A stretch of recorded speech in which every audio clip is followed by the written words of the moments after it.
লোভ আপনার অন্তরের আরো একটা শত্রু।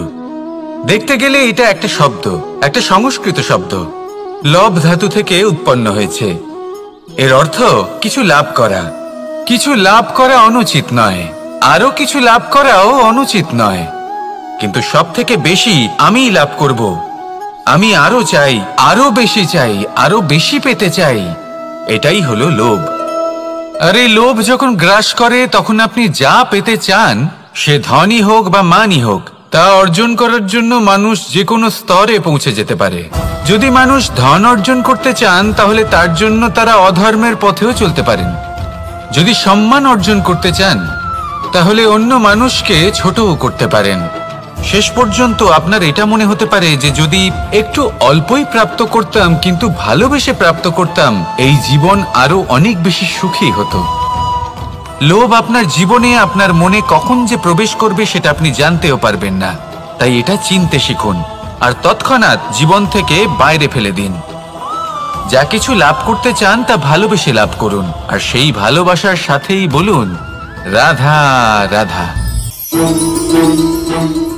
রাধা রাধা।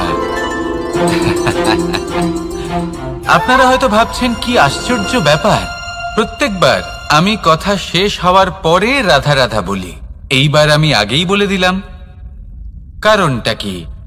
কারণ সূত্রপাত হয় নিঃস্বার্থ আবেগের দ্বারা। ঠিক যেমন একজন মাতাকেই দেখে নিন। যখনই একজন মাতা সন্তানকে জন্ম দেন তখন এই সংসার ভুলে যায় যে তার জন্য এটা একটা নতুন জন্ম। কারণ একজন নারী তখন একজন মাতৃরূপে নতুন ভাবে জন্ম নেন। একজন নারী স্ত্রী ও গৃহবধূ রূপে কিছু অধিকার লাভ করে থাকেন, কিন্তু তিনি যখন মা হয়ে যান তখন তিনি শুধুই দান করতে শেখেন। নিজের সন্তানের জন্য কত কিছুই না করেন, তাকে বাৎসল্যের সাগরে ভাসিয়ে নিয়ে যান।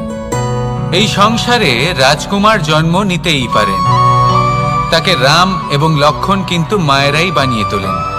একজন গোয়ালা জন্ম নেয়, তাকে দ্বারকাধীশ একজন মাই বানিয়ে তোলেন। পিতা হলেন সেই পর্বত যার একটা অংশ হলো তার সন্তান, কিন্তু মা হলেন সেই শিল্পী যিনি একটা পাথরকে খোদাই করে এমন এক মূর্তি গড়ে তোলেন যাকে সকলে পূজনীয় মনে করেন। তাহলে স্মরণ করুন সেই সকল মুহূর্ত যেগুলি আপনি নিজের মাতার সাথে অতিবাহিত করেছেন। অনুভব করতে পারবেন যে কিভাবে এক মুহূর্তেই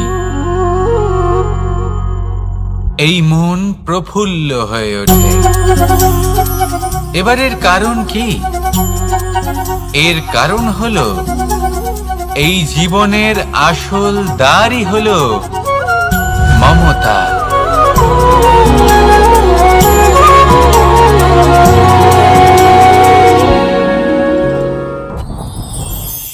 যত শক্তিশালী এই মন তত শক্তিশালী এই শরীরও। সারথি শক্তিহীন হয়, দুর্বল হয়, তাহলে এই রথের কি হবে? এটা উচিত পথে চলতে পারবে না, উচিত গতিতে চলতে পারবে না, মন মতো স্থানে এটা পৌঁছতেও পারবে না। সেই জন্য মনের শক্তি অত্যন্ত প্রয়োজনীয়। এবার মনের শক্তি আমরা কোথা থেকে লাভ করি? দৃঢ়তার শক্তি থেকে। এবার এই শক্তি আমরা কিভাবে বাড়াতে পারি? আমরা প্রতিদিন কিছু নতুন স্থির করি, কিছু ছোট কিছু বড়, আর যেই আমরা নতুন কিছু পূর্ণ করি আমাদের মনের শক্তি বেড়ে যায়। আর যদি পূর্ণ না করতে পারি মনের শক্তি কমে যায়। একটা দেওয়ালের মতো ছোট ছোট ছোট ছোট শিলা আমরা একটার পর একটা স্থাপন করে একটা দেওয়াল তৈরি করি। এতগুলো পাথর যখন একত্রিত হয়ে যায় তখন এমন এক দেওয়াল তৈরি হয় যাকে ভাঙা প্রায় অসম্ভব হয়ে দাঁড়ায়। সেরকমই হয় মন এবং দৃঢ়তা। ছোট ছোট কাজ করে নিজের লক্ষ্য পূর্ণ করুন। এই লক্ষ্য যদি পূর্ণ হয় তবে মনের শক্তি বাড়বে। কিছুটা এইভাবে যে যত বড়ই বিপদ আসুক না কেন সেই বিপদ নিজে হার মেনে নেবে, কিন্তু আপনার মন ততটাই শক্তিশালী থাকবে।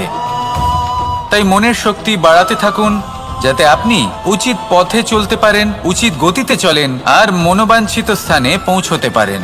তবেই এই মন প্রসন্ন হয়ে বলবে, রাধা রাধা। আমি রাধাকে ভালোবাসি, আর এই কথাটা সমগ্র সংসার জানে। আর সময় অন্তরে লীলার দ্বারা, বিভিন্ন ঘটনা দ্বারা, কর্মের দ্বারা আমি নিজের এই ভালোবাসা রাধার সামনে প্রকাশ করি। এবার আপনি বলবেন, এসবের কি প্রয়োজন? রাধা কি এই কথা জানে না যে কৃষ্ণ তাকে কতটা ভালোবাসে? অবশ্যই জানে, কিন্তু এই যে ভালোবাসা, তা মনে রেখে দেওয়ার জন্য নয়, তা প্রকাশ করার জন্য। আর বারংবার এই ভালোবাসাকে প্রকাশ করা উচিত, উচিত সময় এবং উচিত সুযোগ দেখে। কিরকম? এবার যদি আপনি প্রেমীর সাথে কোনো উৎসবে থাকেন, তাহলে তার সাথে নৃত্য সঙ্গীত করুন। যদি ভিড়ের মাঝে থাকেন, তখন প্রেমীকে সম্মান করুন, একান্তে প্রসাধন করুন। দুঃখের সময় তার হাত ধরে থাকুন, সুখের সময় আলিঙ্গন করে রাখুন। এই প্রেম যত প্রকাশ করবেন, ততই এই প্রেমের বৃদ্ধি হবে। এই প্রেম আরো বেশি গভীর হবে, অটুট হবে। তাই এই প্রেমকে মনে নয়, আপনার জীবনে স্থান দিন। মন খুলে প্রকাশ করুন, আর আমার সাথে ভালোবেসে বলুন, রাধা রাধা। গুরুত্বপূর্ণ একটা কথা আছে যা আপনার মনে রাখা উচিত। আপনার এই মানসিকতা, আপনার এই স্বপ্ন, তা যেন আপনার নিয়ন্ত্রণে থাকে। আপনার বন্ধ মুঠোয় যেন এর লাগাম থাকে, আপনি যেন এর প্রভু হন। যদি তা হয়, তবেই আপনি লাভবান হবেন।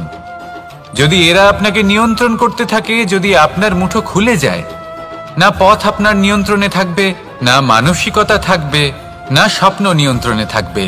আর যদি তাই হয়, তাহলে আপনি আপনার ভবিষ্যৎ নষ্ট করে ফেলবেন। তাই নিয়ন্ত্রণ করতে শিখুন নিজের বিচার বুদ্ধি, নিজের মানসিকতা, নিজের স্বপ্নকে।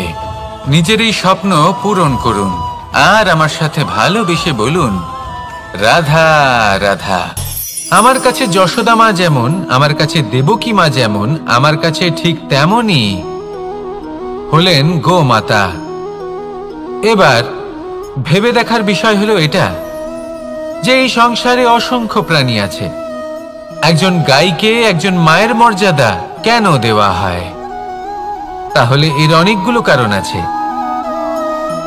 এই গাই অর্থাৎ গোমাতা, এনারা হলেন অত্যন্ত শান্ত, শান্তি প্রিয়, কখনো কারোর কোনো ক্ষতি করতেই পারেন না। গোমাতা যে দুধ নিজের বাছুরকে পান করান, সেই দুধই আমাদেরও দেন। সেই দুধ পান করে আমরা শক্তি লাভ করি। এই দুধ থেকে আমরা মাখন, ঘি, পায়েস, এইসব সুস্বাদু খাবার লাভ করি। গোমাতার গোবর আমাদের জ্বালানি হিসেবে সাহায্য করে, যার ফলে খুব কম সংখ্যক কাঠ ব্যবহার করা যায় এবং বেশিরভাগ জঙ্গল সুরক্ষিত থাকে। গোমাতার গোমূত্র, সেটাও আমাদের কাছে লাভজনক। এর দ্বারা আমরা অনেক রোগ থেকে মুক্তি লাভ করতে পারি। গোমাতা যখন একটি বাছুরকে জন্ম দেন, তখন সেই বড় হয়ে আমাদের ক্ষেত কর্ষণ করে। সেই জন্য গাইকেও জীবনে মায়ের মর্যাদা দেবেন। যতটা সম্ভব তাকে সেবা করুন এবং ভালোবেসে তাকে পালন করুন। এই মন নিজে থেকেই প্রসন্ন হয়ে বলবে, রাধা রাধা। চলতে থাকা, থেমে যাওয়া, বিশ্রাম নেওয়া, তারপর দম নিয়ে পুনরায় দাঁড়িয়ে পড়া, আর তারপর আবার সেই পথ চলা। এটা জীবনের অভিন্ন এক অঙ্গ, এটার থেকে আপনি পালাতে পারবেন না। কিন্তু এই অঙ্গকে আপনি নিজের জীবনে কিভাবে প্রয়োগ করবেন, কিভাবে তাকে কাজে লাগাবেন, সেই সিদ্ধান্ত আপনাকে নিতে হবে। যারা হেরে যান তারাও জীবনে থমকে যান, আবার যারা জেতেন তারাও দাঁড়িয়ে পড়েন। যারা হেরে যান তারা হাঁপিয়ে দাঁড়িয়ে পড়েন, যারা জিতে যান তারা দাঁড়িয়ে পড়েন সেই সর্বোচ্চ স্তরে পৌঁছে গিয়ে। এবার দাঁড়াতে তো আপনাকে হবেই, তা হতেই হবে। কিন্তু কখন, কিভাবে দাঁড়াবেন, ক্লান্ত হয়ে নাকি সর্বোচ্চ স্তরে পৌঁছে গিয়ে, সেই সিদ্ধান্ত আপনার। অবশ্যই দাঁড়িয়ে পড়ুন, কিন্তু ক্লান্ত হয়ে নয়, কারণ আপনাকে পুনরায় দাঁড়িয়ে পড়তে হবে, পুনরায় যাত্রাপথে এগোতে হবে এবং সর্বোচ্চ স্তরে পৌঁছতেই হবে। রাধা রাধা। স্বপ্ন, আমরা জীবনে স্বপ্ন দেখতে থাকি। সেটা পূরণ করার পূর্ণ প্রয়াস করে থাকি। কিন্তু এই স্বপ্ন পূরণ না হওয়ার পরিস্থিতিতে আমরা ভেঙে পড়ি, ছিন্ন বিচ্ছিন্ন হই। আর তারপর এই বোঝা আমরা আগামী প্রজন্মের ওপর রীতিমতো চাপিয়ে দিই। আমরা এটাই মনে করি যে আমরা যেটা হতে পারিনি সেটা আমাদের সন্তান অবশ্যই হবে। আমরা যা কখনো পাইনি আমাদের সন্তান অবশ্যই তা পাবে। এটা যে অনুচিত সেটা আমরা ভাবি না, কিন্তু এটা ভুল। আর এই ভুল আমরা সকলেই করে থাকি। সন্তান প্রকৃতি আর পরমাত্মার আশীর্বাদ, ওদের ভেতরে তাদের নিজের একটা অস্তিত্ব। রাধা রাধা। এই পুকুর দেখছেন আপনি? পুকুরের জল কখনো প্রবাহিত হয় না, একই স্থানে জমে থাকে। আর সেই কারণে কিছুদিন পর ময়লা হতে শুরু করে। কিন্তু তাও আমরা একে ত্যাগ করি না, আমরা তবুও একে পুজো করি। শুধুমাত্র এই কারণে নয় যে অতীতে সে আমাদের তৃষ্ণা মিটিয়েছে, কিন্তু এই কারণেও যে যদিও বা সে ভবিষ্যতে আমাদের তৃষ্ণা না মেটায়, কিন্তু প্রয়োজন হলে আগুন অবশ্যই নেভাতে পারে। ঠিক সেই রকমই হয় আমাদের সম্পর্ক যা আমরা বহু বছর পরিশ্রম করে তৈরি করি, যে দরকার পড়লে আমাদের সহায়ক হয় কোনো না কোনোভাবে। সেই জন্য সম্মান করতে শিখুন এই সম্পর্কগুলিকে, শিখুন এই সম্পর্কগুলিকে অটুট রাখতে। কথায় কথায় এই সম্পর্কগুলিকে ভেঙে দিতে শিখবেন না।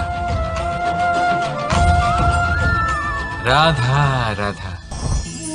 বিষ, এই শব্দটা শুনলেই মনে অনেক কল্পনা জন্ম নেয়। আর আমাদের চারিদিক থেকে ঘিরে ধরে, তখন এই অহংকার আমাদের ছায়ার মতোই বিলুপ্ত হয়ে যায়। তাই সেই কারণে আপনার জীবনে সংকটের আগমন এই আত্মসম্মান নয়, এ হলো অহংকার।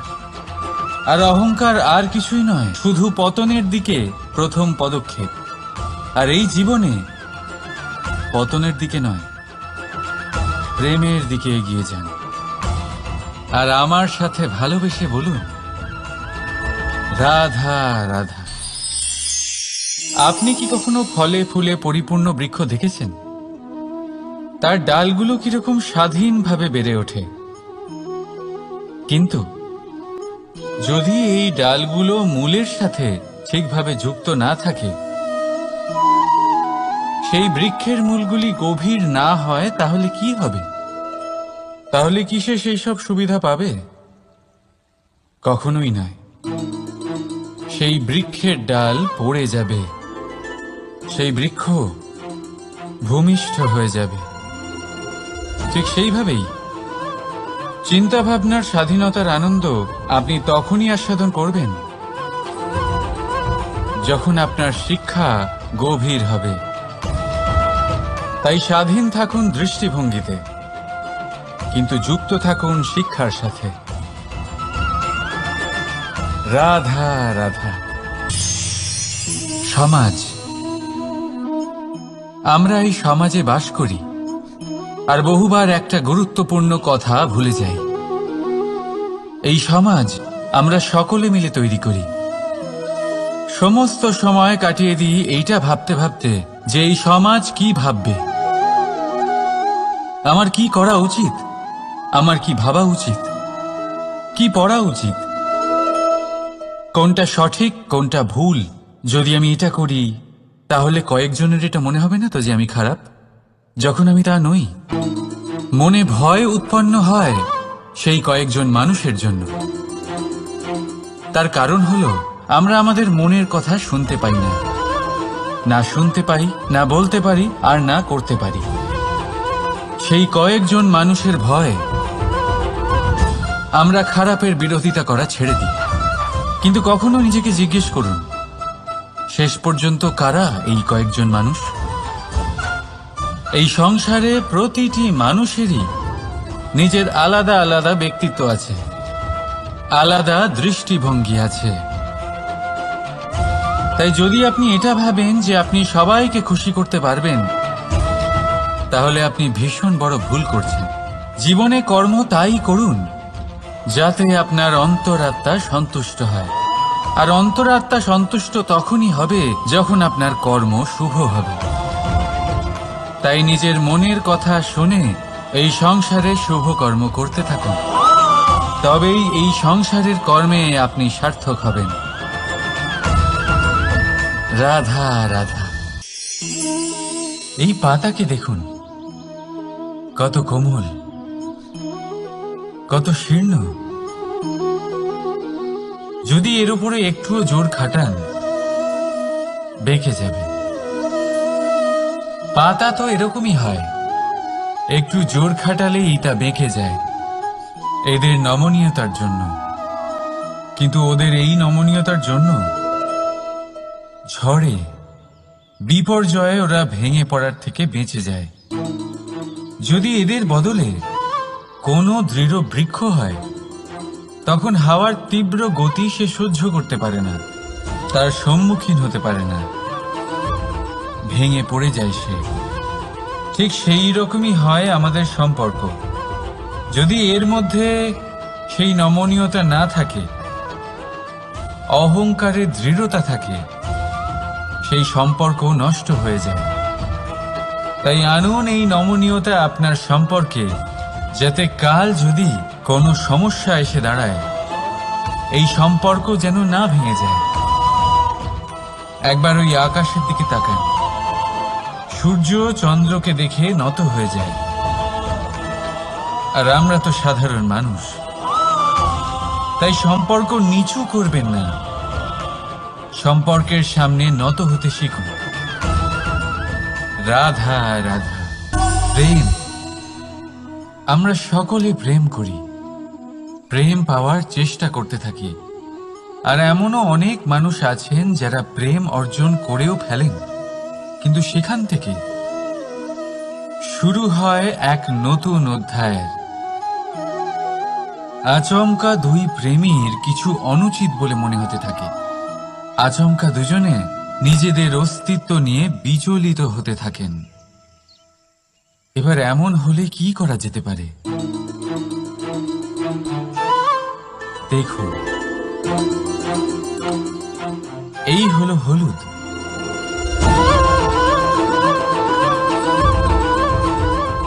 আর এই হলো চুন।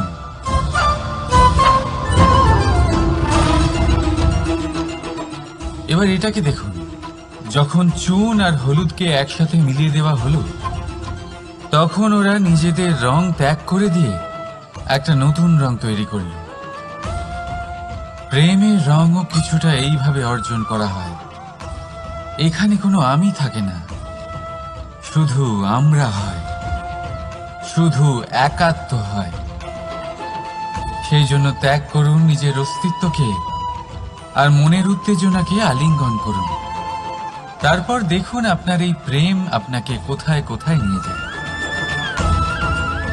রাধা রাধা। জীবনে ক্ষমা চাওয়া তাও কিছুটা সহজ, ক্ষমা করতে পারা অত্যন্ত কঠিন। ক্ষমা দুই অক্ষরের এই শব্দ হতে পারে, কিন্তু অত্যন্ত বড় এই শব্দ, অত্যন্ত গুরুত্বপূর্ণ এই শব্দ।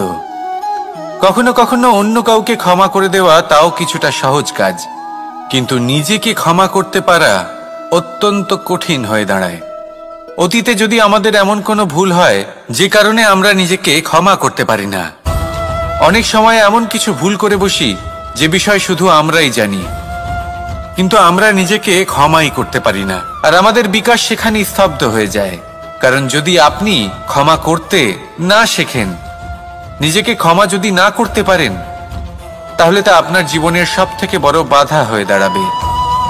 সেই জন্য জীবনে অবশ্যই শিখুন যে কিভাবে নিজেকে ক্ষমা করতে হয়, আর শিখুন যে আগের করা ভুল আবার কি করে না করা যেতে পারে। এই মন হালকা হবে আর প্রসন্ন হয়ে বলবে, রাধা রাধা। এই সংসারে যখনই কোনো সমস্যা আসে, তখন আমরা আমাদের সব থেকে বড় সম্বলের কাছে আশ্রয় খুঁজি, তা হলো আমাদের বিশ্বাস। এবার প্রশ্ন হলো এটাই যে এই বিশ্বাস কার উপর করা যেতে পারে? পরিবারের উপর, বন্ধুর উপর, নাকি তাদের উপর বিশ্বাস করা উচিত যাদেরকে আমরা কখনো সঙ্গ দিয়েছি?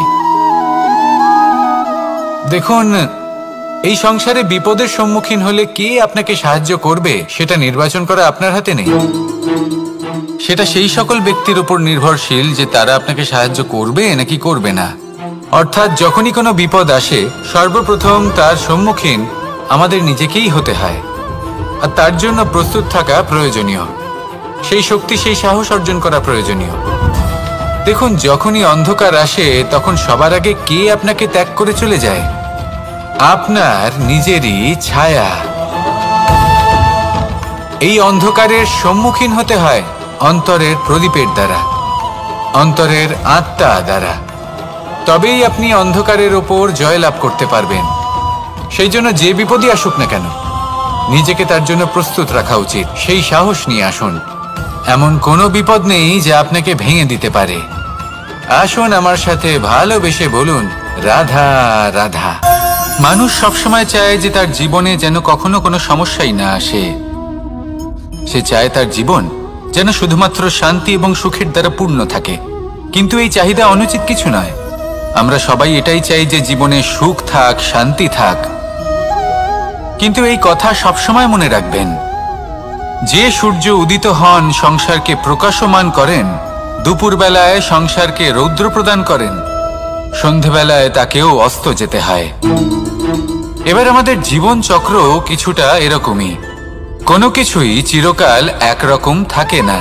কখনো এই নদীকে দেখুন যা বয়ে চলেছে। এই নদী যা বয়ে চলেছে তার পথেও অনেক বিপদ আসে। বড় বড় পাথরের সম্মুখীন হয়ে তাকেও সামনে এগিয়ে যেতে হয়।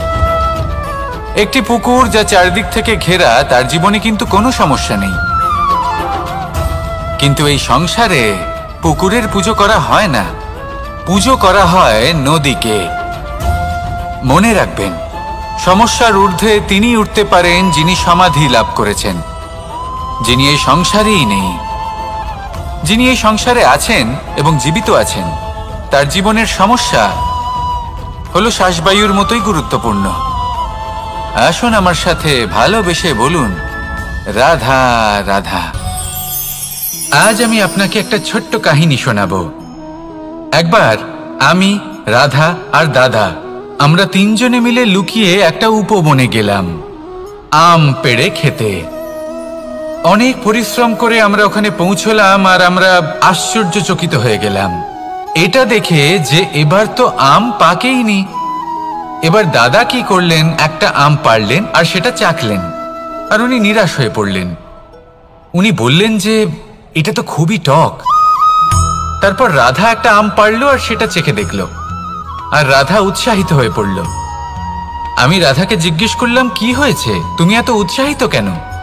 তখন রাধা বলল যে এবার এত বেশি টক আম হয়েছে যে এগুলো দিয়ে আমরা আচার বানাবো। তাহলে দাদা ওখান থেকে বেরিয়ে গেলেন নিরাশ হয়ে এবং খালি হাতে। রাধাও ওখান থেকে বেরিয়ে গেল কিন্তু উৎসাহিত হয়ে, আর অনেকগুলো কাঁচা আম সাথে নিয়ে। এর থেকে আমরা কি শিক্ষা পেতে পারি? যে প্রত্যেকটা স্থানে এমন কিছু রয়েছে যেখান থেকে আমরা কিছু একটা শিক্ষা লাভ করতে পারি, যা আমাদেরকে বিকাশের পথে নিয়ে যেতে পারে। এই শিক্ষা প্রত্যেক স্থানে আছে। সবকিছু আমাদের দৃষ্টিভঙ্গির উপর নির্ভর করছে। যখনই আমাদের জীবনে, আমাদের সম্পর্কে কোনো সমস্যা, কোনো বিপদ আসে, তখন বেশিরভাগ মানুষ সেই বিষয় নিয়ে দুঃখী হয়ে পড়েন। আর কিছু মানুষ এমনও থাকেন যারা শেষ পর্যন্ত তার সমাধান করেন, বিপদকে পরাজিত করেন, সম্পর্কগুলিকে আবার জুড়ে দেন। যদি আপনি সুখের খোঁজ করেন তাহলে আপনি সুখ অবশ্যই পাবেন, প্রসন্নতা অবশ্যই পাবেন। যদি আপনি দুঃখ খোঁজেন তাহলে দুঃখ অবশ্যই পাবেন। এবার আপনি কি খুঁজতে চান সেই চয়ন আপনারই। আসুন আর আমার সাথে ভালোবেসে বলুন, রাধা রাধা। কখনো কোনো প্রজাপতিকে উড়তে দেখেছেন? কি সুন্দর উড়ে বেড়ায় সে। এক ফুল থেকে অন্য ফুলে, এক পাতা থেকে অন্য পাতার উপর। কিন্তু সে কিভাবে উড়তে শেখে কখনো ভেবেছেন? জন্ম থেকেই কিন্তু প্রজাপতির ডানা থাকে না। ও কিন্তু ছোট্ট একটা ডিমের আকারে জন্ম লাভ করে। তারপর সেই ডিমটি ভেঙে একটি কীট বাইরে আসে। আস্তে আস্তে সে বড় হয়, ওর শক্তি বৃদ্ধি পায়। তারপর সে সেই কীট দশা ত্যাগ করে নিজের ডানাগুলি মেলে। এই প্রক্রিয়া তার কাছে সরল নয়, অত্যন্ত যন্ত্রণাদায়ক প্রক্রিয়া, কিন্তু সে সেই যন্ত্রণা মেনে নেয়। আর তারপর আস্তে আস্তে সে উড়তে শেখে। শুধুমাত্র আকাশে উড়ে বেড়ায় তা নয়, আমাদের মনের মাঝে উড়ে বেড়ায়। এবার এই ডিম থেকে প্রজাপতি হয়ে ওঠার যে যাত্রা, এটা যতটা কঠিন, ততটাই কঠিন হয় এই সংসারে শ্রেষ্ঠ কর্ম করা, ততটাই কঠিন হয় এই সংসারে মহান হয়ে ওঠা। সেই জন্য প্রয়োজনীয় প্রচেষ্টা এবং সময়। নিরন্তর প্রচেষ্টা করতে থাকুন, পর্যাপ্ত সময় নিন, এবং আপনি নিজেকে এই আকাশে উড়ন্ত অবস্থায় পাবেন।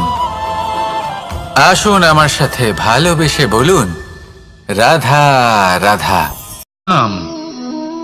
তৃতীয় পুরুষার্থ। এবার অধিকাংশ মানুষই কাম বলতে বিলাসিতা, বাসনা, লালসা মনে করে ফেলে। আসলে এমন কিছুই নয়। কামের বাস্তবিক অর্থ কি? কামের বাস্তবিক অর্থ হল কামনা। প্রতিটা ব্যক্তি, প্রতিটা মানুষ, প্রতিটা জীব এই সংসারে কোনো না কোনো বিশেষ কারণে আসে। সেই কারণকে পূর্ণ করার জন্য কর্ম করাকে কাম বলে। এখন সেটা সবার জন্য ভিন্ন হতে পারে। কারোর কাছে সেটা জ্ঞান অর্জন করা হতে পারে, আবার কারোর কাছে নির্মাণ করা হতে পারে। কারোর জন্য পরিবারকে সঞ্চালন করা হতে পারে, আবার কারোর জন্য এই সংসার থেকে পাপ দূর করা হতে পারে। কিন্তু সবথেকে গুরুত্বপূর্ণ হলো যে মানুষ যেন নিজের কর্ম ঠিক করে করে, সম্পূর্ণ যত্ন নিয়ে করে। তৃতীয় পুরুষার্থ মানে এই কাম। এটার অনুচিত অর্থ নিজেকে বোঝানো মানেই সমগ্র জীবনকে অর্থহীন করে দেওয়া। তাই প্রেম দ্বারা আপনার এই সংসারে আসার কারণটাকে অনুসন্ধান করুন, আর এই প্রেমের সাথেই বলুন, রাধা রাধা। এবার এই পুরুষার্থের বিষয়ে আপনারা অবশ্যই শুনেছেন, মোক্ষ, চতুর্থ পুরুষার্থ। আপনারা কি জানেন এই মোক্ষ আসলে কি? ধর্ম, অর্থ, কামনার পালন করতে করতে মৃত্যু লাভ করা, এটাই কি মোক্ষ? না, মোক্ষ হলো সেটাই যা জন্ম এবং মৃত্যুর ঊর্ধ্বে। প্রত্যেক ব্যক্তি, প্রত্যেক জীবই সংসারে কোনো না কোনো বিশেষ প্রয়োজনে আসে। ধর্মপথে, সৎপথে অর্থ উপার্জন করা, প্রয়োজনকে পূর্ণ করার চেষ্টা করতে করতে সেই প্রয়োজনকে পূর্ণ করা তাকে মুক্তির পথে নিয়ে যায়, যা হলো মোক্ষ। যদি এই মোক্ষ লাভ না হয়, তাহলে মানুষ জন্ম এবং মৃত্যুর এই চক্রে বারবার ফিরে আসবে। তাই নিঃস্বার্থভাবে সদ্ভাব নিয়ে কর্ম করুন, সকলকে ভালোবাসুন, আর আমার সাথে বলুন, রাধা রাধা। মানুষ বড়ই বিচিত্র প্রাণী। অধিক থেকে অধিকতর ধন লাভ করার চেষ্টায় নিজের শরীরকে নষ্ট করে ফেলেন, নিজের শক্তি হারিয়ে ফেলেন, নিজের সামর্থ্য হারিয়ে ফেলেন। আর যে ধন লাভ করেন সেটা কোথায় যায়? সেই শক্তি, সেই সামর্থ্যকে আবার ফিরে পাওয়ার জন্য। আর কিছু মানুষ জীবন এমন ভাবে যাপন করেন যেন তা কখনোই শেষ হবে না। কিন্তু শেষ তো সবারই হবে। আর যখনই শেষটা কাছে চলে আসে, তখন মানুষ এটা বুঝতে পারেন যে সে জীবনকে উপভোগ করেননি। তার কারণটা কি? লালসা। এই লালসা জন্ম দেয় লোভকে, আর এই লোভ জন্ম দেয় আপনারই বিনাশকে। সেই জন্য আজ আপনার কাছে যা কিছু আছে, যেমনটা আছে, তার সাথে জীবন যাপন করুন, পূর্ণরূপে যাপন করুন। আপনার কাছে যতই ধন, শক্তি, মান থাকুক, তা সবার মধ্যে ভাগ করতে শিখুন। ভাগ করলে ভালোবাসা বাড়ে, আর এই ভালোবাসা দ্বারা জীবন আরো সুখময় হয়ে ওঠে। তাহলে আসুন আর আমার সাথে ভালোবেসে বলুন, রাধা রাধা। মন, জীবনে যখনই কোনো বস্তু বা সুখ স্বাচ্ছন্দ্য অধিক মাত্রায় আপনার কাছে চলে আসে, তখন নিজেকে শ্রেষ্ঠ মনে করার একটা প্রবণতা দেখা যায়, যা হয় আত্মবিশ্বাসে পরিণত হয়, নয়তো অহংকারে। এবার আত্মবিশ্বাস আর অহংকারের মধ্যে অনেক বড় পার্থক্য রয়েছে। আমি এটা করতে পারি, আমি ওটাও করতে পারি, এ হলো আত্মবিশ্বাস। শুধুমাত্র আমি এটা করতে পারি, শুধুমাত্র আমি ওটাও করতে পারি, আমি হলাম সর্বশ্রেষ্ঠ, এটা হলো অহংকার। এবার এই অহংকার এর ধ্বনি অনেক দূর প্রবাহিত হয়, আর এর প্রহার সর্বপ্রথম আপনাকে বিপর্যস্ত করে। এবার এই অহংকার এর বিপরীত শব্দ হলো বিনয়, অর্থাৎ নিজের ঊর্ধ্বে উঠে অন্যের বিষয় ভাবনা চিন্তা করা, সংসারের বিষয়ে ভাবা। এই বিনয়ী হবার চেষ্টা করুন, একের থেকে অনেক হওয়ার চেষ্টা করুন এবং একসাথে থাকার চেষ্টা করুন। নিশ্চিত রূপেই আপনি বিকাশের কারণ হবেন। মত্ততা থেকে নিজেকে দূরে রাখুন, অহংকার থেকে নিজেকে দূরে রাখুন। এই মন প্রসন্ন হয়ে বলবে, রাধা রাধা। জীবনে যখন কোনো ব্যক্তি নিজের লক্ষ্য প্রাপ্তির জন্য নিরন্তর পরিশ্রম করতে থাকেন, চেষ্টা করতে থাকেন, তখন তিনি কষ্ট অনুভব করেন, কখনো শারীরিক কষ্ট, কখনো মানসিক কষ্ট। এবার উনি এটা ভাবতে থাকেন যে আমি কি উচিত করছি নাকি অনুচিত করছি। কারণ অন্যদিকে এমন একজন ব্যক্তিও আছেন যিনি একদমই পরিশ্রম চেষ্টা করছেন না। তিনি মদিরা পান করেন, বিলাসিতায় জীবন কাটান, অলস প্রকৃতির হয়ে ওঠেন, নিদ্রাতে বিলীন হয়ে থাকেন আর ভাবেন যে তিনি সুখ লাভ করছেন। কিন্তু এরকম কেন হয়? কারণ যখন আমরা সৎ পথে থাকি, উচিত পথে চলি, লক্ষ্য প্রাপ্ত করার জন্য চেষ্টা করতে থাকি, তখন আমাদের ভেতরে থাকা নেতিবাচক শক্তি এবং পাপ এই দেহকে ত্যাগ করে দেয়। আর এই অনুভূতিটাই আমাদের দুঃখের অনুভূতি দেয়, কষ্ট দেয়। এবার সেখানে যদি আমরা কুপথে চলি, অনুচিত পথে চলতে থাকি, তাহলে আমাদের ভেতরে থাকা পুণ্য এবং ধনাত্মক শক্তি আমাদের দেহ ত্যাগ করে দেয়। আর এই অনুভূতির কারণেই আমরা সুখ অনুভব করি। কিন্তু কখনো ভাববেন যে এই সুখ বেশি সময় পর্যন্ত থাকে না। সেই জন্য সবসময় মনে রাখবেন, যদি আপনি জানেন যে এটাই আপনার লক্ষ্য, এটাই উচিত পথ, শুভ পথ, তাতে নিরন্তরভাবে এগিয়ে যেতে চেষ্টা করতে থাকুন। এই কষ্ট আপনাকে সুখের পরাকাষ্ঠায় কখন পৌঁছে দেবে তা আপনি জানতেই পারবেন না। আসুন আমার সাথে ভালোবেসে বলুন, রাধা রাধা। ঈর্ষা আমাদেরই মনে বসবাস করা আরো একটা শত্রু। তবে এই শত্রু কখনো কখনো আমাদের জন্য লাভদায়কও হতে পারে, কিন্তু যদি আমরা সতর্ক না থাকি তাহলে সেটা ততটাই ঘাতক হয়ে উঠতে পারে। যদি আপনার কোনো প্রতিদ্বন্দ্বী থেকে থাকে যে এগিয়ে চলেছে, তাকে দেখে আপনার মনে ঈর্ষা উৎপন্ন হয়, আর ঈর্ষাবশত আপনি নিরন্তর চেষ্টা করতে থাকেন, পরিশ্রম করতে থাকেন সামনে এগোনোর জন্য, তাহলে তার দ্বারা আপনার বিকাশই হবে। কিন্তু যদি আপনি নিজের বিরোধীকে শেষ করতে দেওয়ার জন্য অগ্রসর হন, তাকে বিনাশ করার জন্য অগ্রসর হন, তাহলে এই ঈর্ষা প্রথমে আপনার বিনাশ অবশ্যই করবে। একটা কথা আছে, এটা পশু প্রবৃত্তি, আপনি শুধুই নিজের বিকাশের কথা ভাববেন। তিনিই হলেন প্রকৃত মানুষ, যিনি অন্য মানুষের জন্য প্রাণও দিতে পারেন। এই ঈর্ষা যদি আপনাকে বিকাশের পথে নিয়ে যেতে পারে তাহলে খুবই ভালো। যদি আপনাকে অন্য কাউকে বিনাশ করে দেওয়ার পথে অগ্রসর করে, তাহলে তার থেকে দূরে থাকাই ভালো। যেমন ধরুন, আপনার কাছে একটা সূচ আছে, যার দ্বারা আপনি ছেঁড়া কাপড়ও সেলাই করতে পারবেন বা অন্য কারোর পাত্রে ছিদ্রও করে দিতে পারবেন। আপনি কি চাইবেন, নিজের বিকাশ নাকি অন্য কারোর বিনাশ? সিদ্ধান্ত আপনারই। আসুন আর আমার সাথে ভালোবেসে বলুন, রাধা রাধা। বিষ এবং অমৃত, এর ভিত্তিতেই সংসার চক্র চলতে থাকে। যখন সমুদ্র মন্থন হয়েছিল তখন এই দুই প্রাপ্ত হয়েছিল। প্রথমে বিষ পাওয়া গেল, তারপর অমৃত। জীবন মন্থন করলেও এগুলো লাভ করা যায়। এবার এই যে বিষ, তা হলো অমৃতের থেকে অনেক বেশি শক্তিশালী এবং সেই জন্যই অনেক বেশি ঘাতকও। এবার বোঝার চেষ্টা করি এই বিষ আসলে কি। যে কোনো বস্তু বা কোনো ভাব যদি মাত্রার থেকে বেশি পরিমাণে আপনার কাছে থাকে, প্রয়োজনের থেকে বেশি আপনার কাছে থাকে, তাহলে সেটা আপনার কাছে বিষ সমান হতে পারে। তা সে ধন হোক, শক্তি হোক, সম্মান হোক, ইত্যাদি ইত্যাদি।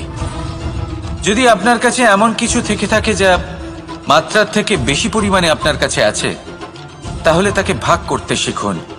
যদি আপনি ভাগ করতে শিখে যান, তাহলে এই বিষই আপনার জন্য অমৃতে পরিণত হবে, আর তাদের কাছেও অমৃত সমান হয়ে উঠবে যাদের এই সাহায্যের প্রয়োজন। তাহলে ভাগ করে নিতে শিখুন আর আমার সাথে ভালোবেসে বলুন, রাধা রাধা।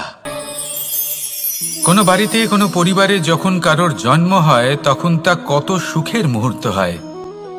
সেই ছোট্ট সন্তান যখন কিছুটা বড় হয়, সে হাঁটার চেষ্টা করে, আর সেই প্রক্রিয়াতেও খুব বড় একটা শিক্ষা লুকিয়ে রয়েছে, ঠেলে দেওয়া।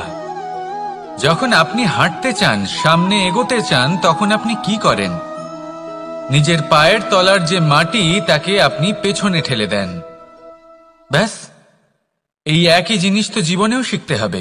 এবার যদি আপনি জ্ঞানের পথে অগ্রসর হতে চান, তাহলে অজ্ঞানতাকে পেছনে সরিয়ে দিতে হবে। যদি আপনি প্রকাশের দিকে এগোতে চান, তাহলে অন্ধকারকে পেছনে সরিয়ে দিতে হবে। যদি আপনি ভবিষ্যতে সফল হতে চান, তাহলে অতীতের যে অসফলতাগুলিকে পেছনে সরিয়ে দিতে হবে। যে জল বইতে বইতে থেমে যায়, তাকে আমরা নালা বলে থাকি। তার থেকে দুর্গন্ধ বের হয়, কিন্তু যে জল বইতেই থাকে তাকেই আমরা পবিত্র জল বলি। তাহলে আপনিও কর্ম করতে থাকুন, কখনো থামবেন না, আর আমার সাথে ভালোবেসে বলুন, রাধা রাধা। যোগাসন। যোগাসনে আসন অত্যন্ত গুরুত্বপূর্ণ। এবার আমি বলবো সবথেকে শ্রেষ্ঠ আসন কোনটি। আশ্বাস। নিজেকে আশ্বস্ত করতে থাকুন যে আমি আছি, সব ঠিক হবে, যা হচ্ছে ভালোর জন্য হচ্ছে। এই আশ্বাস আপনাকে জীবনে এমন ধনাত্মক বিশ্বাস দেবে যে আপনি বড় বড় সমস্যার সমাধান করতে পারবেন। এবার যদি কথা বলি সবথেকে কঠিন সময়ের, তাহলে সেটা হলো বিচ্ছেদের। যা মা সীতাকে সহ্য করতে হয়েছে শ্রীরামের জন্য, রাধা কৃষ্ণকেও সহ্য করতে হয়েছে। যে ব্যক্তি বিচ্ছেদের সময় সঠিক পথে চলে এসেছে, সে জীবনে অনেক শ্রেষ্ঠ স্থানে অবশ্যই পৌঁছতে পারবে। এবার যদি কথা বলি সবথেকে জরুরি এবং গুরুত্বপূর্ণ সময়ের, তাহলে সেটা হলো সংযোগ। সকলকে সাহায্য করতে থাকুন। আপনি অন্যদের সাহায্য করে তাদের যত আনন্দ দিতে পারবেন, ততটাই আনন্দ আপনারও জীবনে অবশ্যই আসবে। আসুন আর আমার সাথে ভালোবেসে বলুন, রাধা রাধা। কামবোধ। এটাই আপনার অন্তরের প্রথম শত্রু।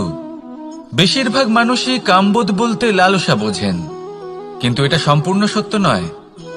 কামের আসল অর্থ হলো কামনা। এটা খুবই সহজ ব্যাপার। মনুষ্য শরীর থাকলে, মানুষের মন থাকলে এই কামনা অবশ্যই থাকবে। এবার এটাই দেখতে হবে যে এই কামনা নেতিবাচক কামনা নাকি ইতিবাচক কামনা।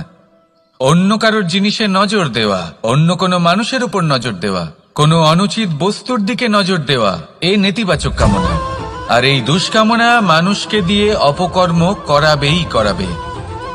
তাই মনে রাখবেন, যে ব্যক্তি নিজের কামনাকে নিয়ন্ত্রণে রাখতে পারেন, তিনি সঠিক পথেও থাকেন, সঠিক লক্ষ্যে পৌঁছতেও পারেন।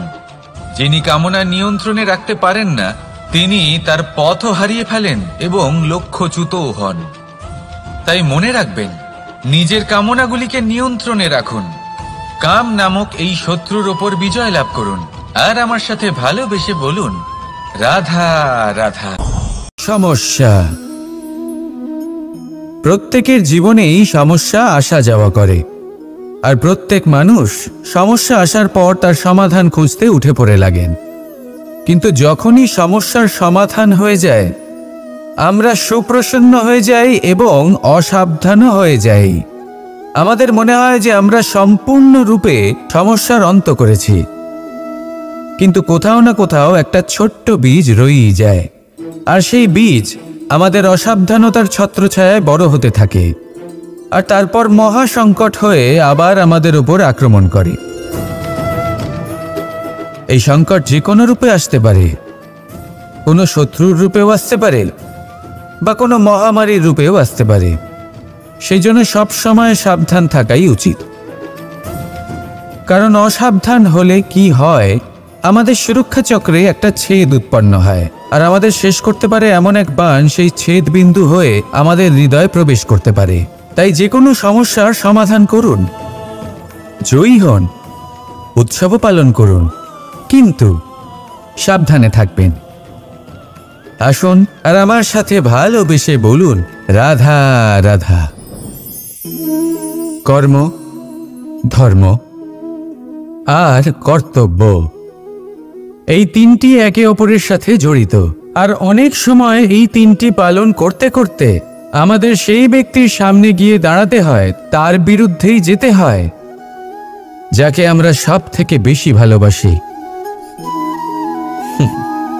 কিন্তু সেইখানেই যুদ্ধ, কোনো ব্যক্তিগত যুদ্ধ থাকে না। এ হলো কর্ম, ধর্ম আর কর্তব্যের যুদ্ধ। এটা সরল নয়, অত্যন্ত কঠিন হয় তার সম্মুখীন হওয়া যাকে আমরা সব থেকে বেশি সম্মান করি। কিন্তু আমাদের তো আমাদের ধর্মের পথে চলতেই হবে, কারণ আমরা কর্মবদ্ধ, কর্তব্যবদ্ধ, আর এটাই করা উচিত। শুধু এটুকু মনে রাখবেন, যদি আপনার উদ্দেশ্য শুভ হয়, আপনার ভাবনা শুভ হয়, আপনি যদি কর্ম, ধর্ম আর কর্তব্যের পথে অগ্রসর হন, তাহলে এই প্রক্রিয়াতে যদি আপনাকে আপনার আরাধ্যেরও সামনে দাঁড়াতে হয়, তাহলেও আপনার কোনো ক্ষতি হবে না। তাহলে আসুন আর আমার সাথে ভালোবেসে বলুন, রাধা রাধা। মানুষের কোন বিষয়ে অহংকার থাকে? সময়, ক্ষমতা, শরীর আর সম্পত্তি। আর এই চারটেই সর্বদা সঙ্গে থাকে না। কি বিচিত্র ব্যাপার! আপনি নিজেই দেখুন, সময় আজ ভালো হলেও কাল অবশ্যই খারাপ হতে পারে। ক্ষমতা আজ আপনার থাকলেও কাল তা নাও থাকতে পারে। এই শরীরটা তো নশ্বরই বটে। যত আপনি বার্ধক্যের দিকে অগ্রসর হবেন, দুর্বল হতে থাকবেন, সৌন্দর্য ক্ষীণ হতে থাকবে। আর সম্পত্তি আজ আপনার, কাল অন্য কারোর হয়ে যাবে। আর এই সমস্ত নশ্বর জিনিসে মন কেন্দ্রীভূত করতে করতে ব্যক্তি ভুলে যান সেই বিষয়গুলি যা সর্বদা আপনার সাথে থাকবে, আপনার ঢাল হবে, আপনার সম্বল হয়ে থাকবে। আর তা হল আপনার স্বভাব, বুদ্ধি, সৎসঙ্গ আর খাঁটি সম্পর্ক। নিজের স্বভাব শীতল রাখুন, কর্মে বুদ্ধির পরিচয় দিন, সর্বদা ভালো মানুষের সাথে সময় কাটান, আর খাঁটি সম্পর্ক সর্বদা পালন করুন। জীবনে সর্বদা সুখী হবেন। রাধা রাধা। আমরা কর্ম করি, আর সেই কর্ম অনুসারে আমাদের তার ফল প্রাপ্ত হয়। এখন এই কর্ম আরো শ্রেষ্ঠ হতে থাকে, আমরা আরো প্রেরিত হতে থাকি। তার জন্য আমরা বড় বড় জ্ঞানীদের থেকে প্রভাবশালী, প্রেরণাদায়ক ব্যক্তির সাথে দেখা করার চেষ্টা করি, দেখা করিও। নিজের কর্মের বিষয়ে বিচার করি, আলোচনা করি, তাই তো? কারণ আমাদের কাজ দেখে তাতে বিশেষ মতামত সামনে থাকা ব্যক্তি দিতে পারে। কিন্তু এই পুরো চক্রতে সংসারের সব থেকে গুরুত্বপূর্ণ ব্যক্তির সাথে কথা বলতে আমরা ভুলেই যাই। আপনি কি জানেন সংসারের সব থেকে গুরুত্বপূর্ণ ব্যক্তি কে? স্বয়ং আপনি। হ্যাঁ, আপনি সে। আপনি জীবিত আছেন, তাই এই সংসার জীবিত আছে। আপনি হলেন আপনার সমস্ত কর্মের কেন্দ্র। তাই এবার থেকে প্রতিদিন একটু সময় নিজের জন্য বের করে নিজের সাথে কথা বলুন। নিজেকে বুঝুন, নিজের কর্মকে বুঝুন। কিছু প্রশ্ন আসবে, কিছুর উত্তর পাবেন। আরও কিছু প্রশ্ন আসবে যার উত্তর আপনি অবশ্যই পাবেন, কিন্তু এটা করবেন অবশ্যই, নয়তো আপনি এই সংসারের সব থেকে গুরুত্বপূর্ণ ব্যক্তির সাথে দেখা করার সুযোগই হারিয়ে ফেলবেন। এবার বলুন, আপনি কি এরকম চাইবেন? রাধা রাধা, প্রেম, ঘৃণা, এই দুই হলো একই শব্দ। কিভাবে? দেখুন না, দুটোতেই আড়াই অক্ষর রয়েছে। দুটোই হলো সেই অনুভূতি যা আমাদের মনের সাথে জড়িত, আর এই দুই অনুভূতির সাথেই জড়িত মানুষ আমাদের জন্য গুরুত্বপূর্ণ। পার্থক্য শুধু এটাই যে প্রেম পায় সম্মান আর ঘৃণাকে করা হয় অবজ্ঞা। এরকম কেন? কারণ প্রেম হলো সেই অনুভূতি যেখানে মানুষ সব কিছু দিয়ে দিতে চায়, সব কিছু লুটিয়ে দিতে চায়। সেখানে ঘৃণা হলো এমন অনুভূতি যেখানে মানুষ সব কিছু কেড়ে নিতে চায়, সব কিছু জিতে নিতে চায়। তাও প্রেমের অনুভূতি কখনো আপনাকে হারতে দেয় না, আর ঘৃণার অনুভূতি কখনো আপনাকে জিততে দেয় না। এবার কি করবেন আপনি? একটাই জীবন। ঘৃণার সাথে বাঁচবেন নাকি প্রেমের সাথে? আমি তো প্রেমকেই চয়ন করব।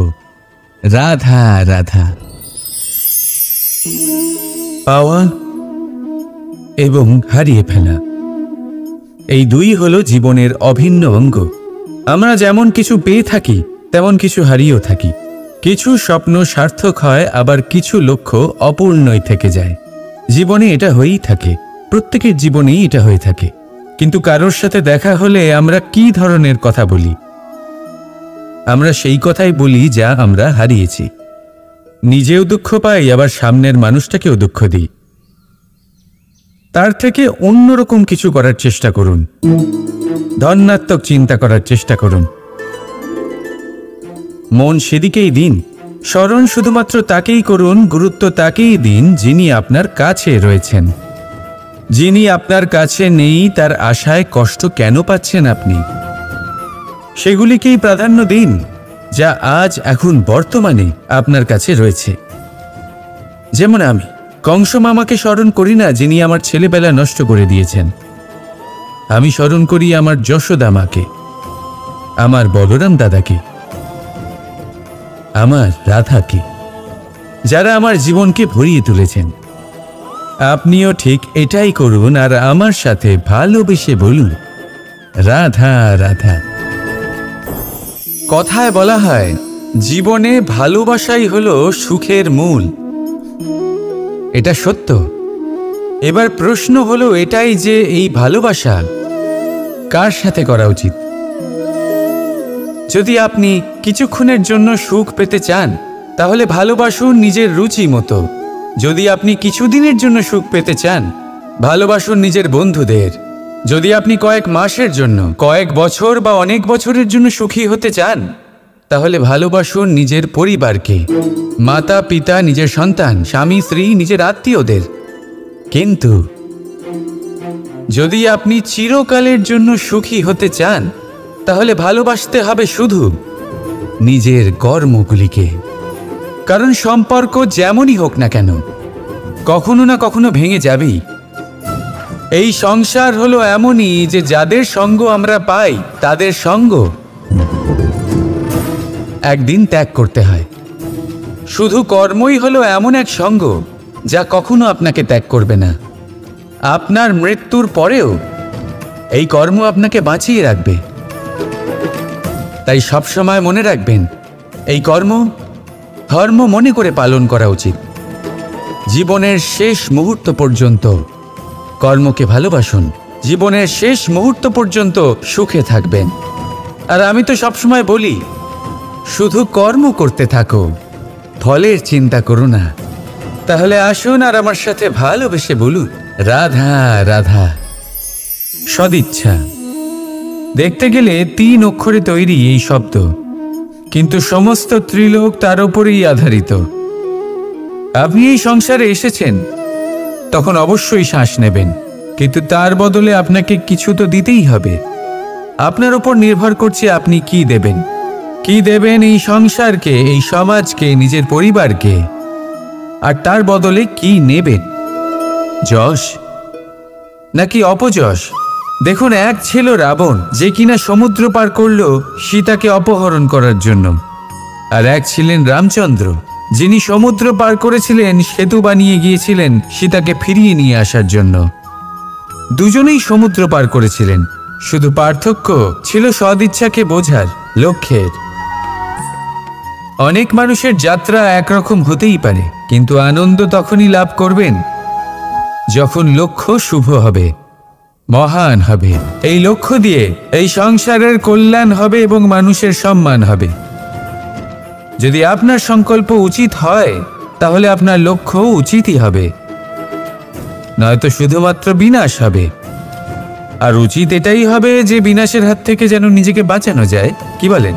তাই জীবনে যে লক্ষ্য স্থির করছেন, মনে রাখবেন তা যেন শুভ লক্ষ্য হয়। যদি এরকম হয়, তাহলে আপনার যাত্রা, আপনার জীবন দুটোই শুভময় হবে। আসুন আর আমার সাথে ভালোবেসে বলুন, রাধা রাধা।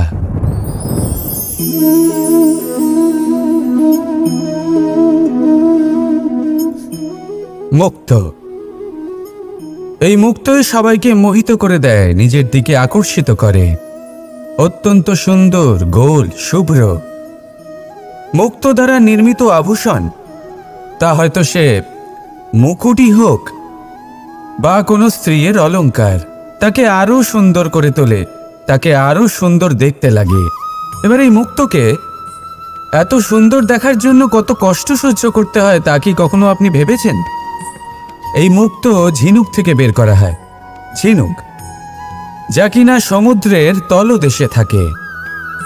ওকে কত কষ্ট সহ্য করতে হয়, জলের চাপ সহ্য করতে হয়, সমুদ্রের স্রোত সহ্য করতে হয়। এই ঝিনুককে এত কষ্ট সহ্য করতে হয়, এই মুক্তকে এত কষ্ট সহ্য করতে হয়, তারপরে এর রূপ এত সুন্দর হয়। যদি আপনিও আপনার পরিশ্রমের সৌন্দর্য, নিজের পরাক্রমের সৌন্দর্য এই সংসারে প্রকাশিত করতে চান, তাহলে আপনাকেও কষ্ট সহ্য করতেই হবে। তাই জীবনে যখনই সংকট আসবে, বিপদ আসবে, সমস্যা আসবে, তখন একে সুযোগ হিসেবে গ্রহণ করুন, কারণ এই বিপদের সাথেই লড়াই করে আপনি মুক্তর মতোই পরিশুদ্ধ হয়ে উঠবেন। তাহলে আসুন আর আমার সাথে ভালোবেসে বলুন, রাধা রাধা। যখনই আমরা কথা বলি জলরাশির বিষয়ে, যখন আমরা তুলনা করি, তখন আমাদের খুব ভালো লাগে মিষ্টি সরোবর, পুকুর, নদী, আর আমরা অপেক্ষা করে থাকি সাগরের জন্য, সমুদ্রের জন্য। কেন করি? কারণ এই সাগর, এই সমুদ্র, এ হলো অত্যন্ত বিশাল আর ভয়ানক। এর জলও কিন্তু নোনতা, যা আমরা পান করতে পারি না। কখনো ভেবে দেখেছেন এই সমুদ্রের অন্তরে এই নোনতা জল, এই নোনতা ভাব, এটা আসে কোত্থেকে? এই যে সমুদ্র, যে প্রবাহমান নদীর থেকে যে খনিজ নির্গত হয়, তার ভাণ্ডার হলো এটা। সেই খনিজকে নিজের অন্তরে গ্রহণ করে, সেই নোনতা ভাব নিজের মধ্যে সমাহিত করে, আর তারপর সেই নোনতা জল বাষ্পে পরিণত হয়ে ওপরে উঠে যায়, যা মেঘ হয়ে আপনার ওপর মিষ্টি বৃষ্টি হয়ে ঝরে পড়ে। এ হলো সমুদ্রের ত্যাগ, যার জন্য আপনি মিষ্টি জল পান করতে পারছেন, সে নদী থেকেই হোক বা সরোবর থেকে। সেই জন্যই হয়তো সাগর হলো এত মহান, হয়তো সেই জন্যই রত্ন সাগরে পাওয়া যায়। তাই মনে রাখবেন, ক্ষমতা তারই হয় যে ত্যাগ করতে জানে, কোনো বিষকে নিজের মধ্যে ধারণ করে নিতে জানে। তাহলে আপনিও এটাই করুন, এতটাই শক্তিশালী হয়ে উঠুন, আর আমার সাথে ভালোবেসে বলুন, রাধা রাধা। পরিচ্ছন্নতা। বর্তমানের এই প্রজন্ম আগের প্রজন্মের এই যে অতিশুদ্ধতার অভ্যেস ছিল, তা নিয়ে ঠাট্টা করে, তাকে মূর্খতা মনে করে। বুঝতেই পারে না কেন? আমাদের মা, ঠাকুমা, দিদিমা এদের দেখেছি সকালে উঠে সবার আগে স্নান করেন। কেন বুঝতেই পারে না। কেন কথায় কথায় বারান্দা উঠোন পরিষ্কার করা হয়, বুঝতেই পারে না। অনেক মানুষজন এটাকে ধার্মিক এবং অন্ধবিশ্বাস বলে, কিন্তু যদি আমি আপনাকে সত্যি কথা বলি, প্রত্যেক ধর্ম বিজ্ঞানসম্মত। প্রত্যেক কাজের পেছনে বৈজ্ঞানিক সত্যতা লুকিয়ে রয়েছে, কিন্তু প্রত্যেক মানুষ সেই নিয়ে কতটা ভাবেন, কতটা বোঝেন আর কি পদক্ষেপ নেন তা হলো আলাদা এবং অত্যন্ত গুরুত্বপূর্ণ, কিন্তু তা হলো বিজ্ঞানসম্মত। আজও যখন আমি আগে বাড়ি যাই, মা সবার আগে আমার হাত পা ধুয়ে দেন, তারপর সবকিছু। তাই আপনি পরিচ্ছন্ন থাকুন, তাহলে আপনি সুস্থ থাকবেন। তখনই আপনার মনে ভক্তিভাব আসবে, তখনই এই সমগ্র সংসারকে সামলানোর শক্তি অর্জন করতে পারবেন। তাহলে পরিচ্ছন্ন থাকুন, সব ভালো থাকবে। রাধা রাধা। এটা দেখতে পাচ্ছেন? আপনি নিশ্চয়ই জানেন এটা কি। এটা বড়ই বিচিত্র এক বস্তু। এটা হলো কয়লা। আমি একে বিচিত্র এই কারণে বলছি, ভেবে দেখুন, যদি এটা গরম হয় আর আপনি এটাকে ধরে ফেলেন, এটা আপনার হাত পুড়িয়ে ফেলবে। আর যদি এটা ঠান্ডা হয় আর আপনি এটা ধরেন, তাহলে এটা আপনার হাতে কালি লাগিয়ে দেবে। অর্থাৎ যে কোনো পরিস্থিতিতেই, যে কোনো রূপেই থাকুক না কেন, গরম হোক অথবা ঠান্ডা, এটা কোনো না কোনোভাবে আপনার ক্ষতি অবশ্যই করবে। এরকমই হয় খারাপ মানুষজন, বদসঙ্গ, ঠিক কয়লার মতো। আপনি যদি কিছু নাও করেন, যাই হয়ে যাক, এরা যদি আপনার কাছে থাকে, তাহলে কোনো না কোনোভাবে জীবনে আপনার কোনো না কোনো ক্ষতি অবশ্যই হবে।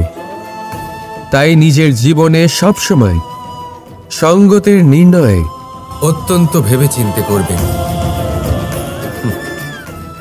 রাধা রাধা।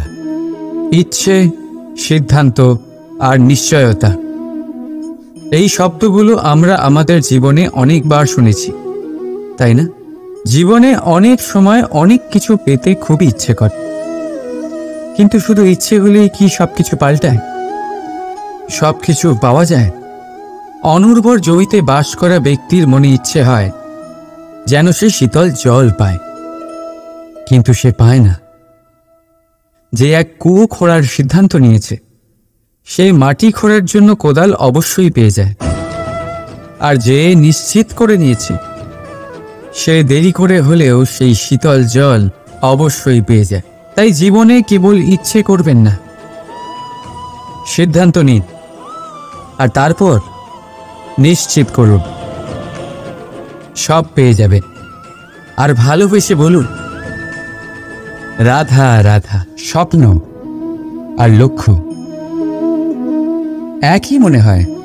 এই দুইয়েরই কথা মানুষ কল্পনা করেন, এই দুই মানুষ অর্জন করতে চান। আর এই দুই পূর্ণ হলে মানুষ নিজেকে অত্যন্ত ভাগ্যবান বলে মনে করেন। কিন্তু এই দুইয়ের মধ্যে পার্থক্য আছে। পার্থক্য এই যে স্বপ্নের জন্য বিনা পরিশ্রমের ঘুম দরকার হয়, আর লক্ষ্যের জন্য বিনা ঘুমের পরিশ্রম। যে ব্যক্তি ঘুমের মধ্যে স্বপ্ন দেখতে থাকেন, জেগে ওঠার পর তার হাত খালি থেকে যায়। আর যে ব্যক্তি পরিশ্রম করেন, শয়নকালেও তার হাত তার লক্ষ্যেই থাকে। তাই যদি স্বপ্নও দেখতে হয়, তাহলে লক্ষ্য জেনে পরিশ্রম করুন আর ভালোবেসে বলুন, রাধা রাধা। জীবনে কিছু করে দেখাতে হলে আকাশের সেই সীমা ছুঁতে হবে যে সীমা ছোঁয়ার কথা আপনি কখনো ভাবতেও পারেন না। তাহলে নিজের মধ্যে এই তিনটি গুণ সম্মিলিত করুন। প্রথম, নিজের লক্ষ্যে পৌঁছবার ইচ্ছে, একাগ্রতা। এ আপনার দ্বারা এমন কাজ করাতে পারে যা আপনি কখনো করতে পারবেন না। দ্বিতীয়, সাহস, সমস্যার সমাধান করার ক্ষমতা। এটা আপনার দ্বারা তাই করাতে পারে যা আপনি সত্যিই করতে চান। আর তৃতীয় হলো অভিজ্ঞতা। অভিজ্ঞতা আপনাকে বলে দেবে আপনার কি করা উচিত আর কি নয়। তাহলে যিনি ইচ্ছে, সাহস আর অভিজ্ঞতা এই 3 গুণকে সম্মিলিত করতে পেরেছেন, তাদের জন্য সংসারে এমন কোনো কাজ নেই যা তারা করতে পারেন। তারা সর্বদা